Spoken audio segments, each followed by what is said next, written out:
أحمد يا حبيبي يا حبيبي سلام عليك.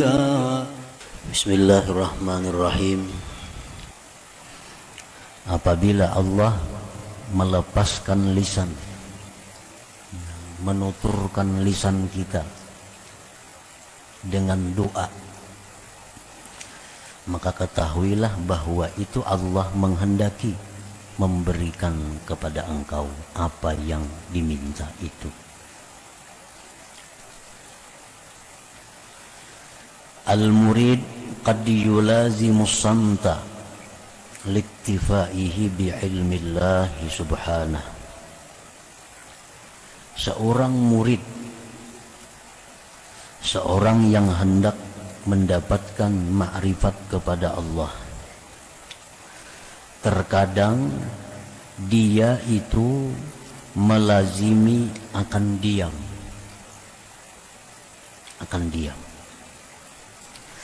karena sudah merasa cukup dia dengan ilmu Allah subhanahu wa ta'ala.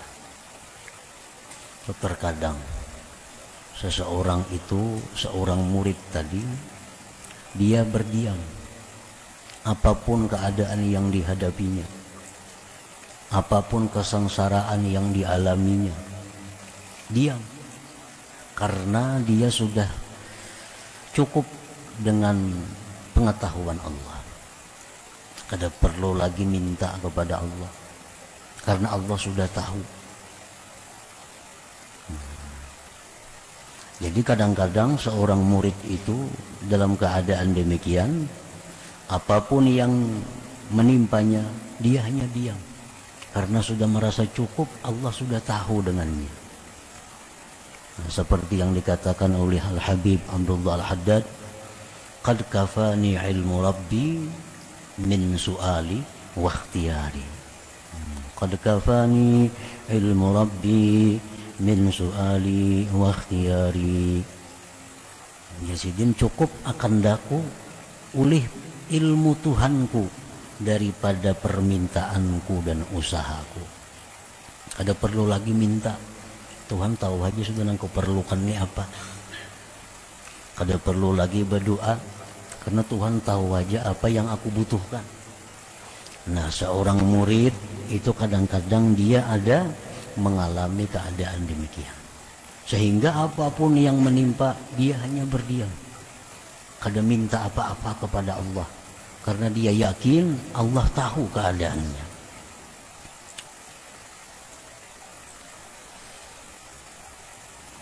Pamata atlaqallahu lisanahu bid-du'a bi syai'in tajalla fi qalbihi فَلْيَعْلَمْ أَنَّ اللَّهَ تَعَالَى أَرَادَ أَنْ يُعْطِيَهُ مَا طَلَبَ مِنْهُ. Nah, di saat seorang murid tadi diam, kada berdoa kepada Allah, padahal macam-macam masalah yang dihadapinya, di saat dia diam itu, kenapa dalam hatinya ada muncul keinginan untuk berdoa? Dan lisannya pun terlintas doa, maka itu pertanda bahwa Allah akan memberi apa yang dia minta itu kepada Allah subhanahu wa ta'ala. Kenapa biasanya kada pernah ada hendak minta-minta lawan Tuhan? Karena sudah merasa cukup, Tuhan tahu aja keadaan. Itu sudah dijalani demikian. Kenapa hari itu dalam hatinya ada keinginan hendak berdoa? Lisannya pun terlintas mengucapkan permintaan. Nah, itu berarti Allah subhanahu wa ta'ala menghendaki memberikan apa yang dia minta itu. Ini bujur-bujur ngarannya, doanya itu dari Allah, bukan dari nafsu.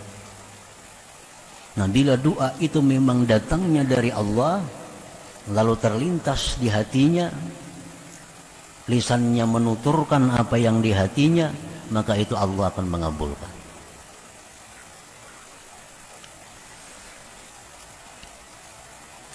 Qala an-nabiy sallallahu alaihi wasallam, man u'tiyad du'a lam yuhramil ijabah. Barang siapa yang diberikan doa, maka dia tidak dicegah, akan diperkenankan. Artinya kalau kita berdoa itu memang datangnya dari Tuhan, terlintas dalam ucapan kita apa yang kita butuhkan, maka itu akan diijabah oleh Allah, akan dikabulkan oleh Allah. Wa qala an-nabiy sallallahu alaihi wasallam, man udhina lahu bid du'a faqad putihat lahu abwabur rahmah. Barang siapa yang diizinkan baginya pada berdoa, maka sungguh dibukakan baginya pintu-pintu rahmat Allah subhanahu wa ta'ala. Para muhibbin rahimakumullah.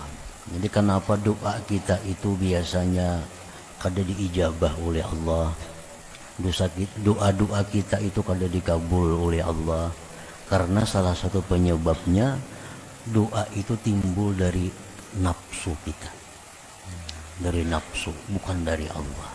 Andai kata doa itu memang datangnya dari lubuk hati yang paling dalam dan itu dari Allah, lalu lisan kita mengucapkannya, maka Allah akan mengabulkan doa itu. Jadi orang-orang salihin, orang-orang arifin, sebelum mereka berdoa kepada Allah, mereka terlebih dahulu mengetahui dari mana datangnya geritik hati untuk doa ini. Keadaan susah, keadaan sulit, keadaan dalam masalah, dalam hati keinginan timbul lawan Tuhan nak berdoa. Nah, mereka kada akan langsung berdoa sebelum tahu bujur bahwa datangnya geritik hati untuk berdoa ini adalah dari Allah subhanahu wa ta'ala. Karena bila demikian, doa itu pada sia-sia, doa itu akan diijabah oleh Allah.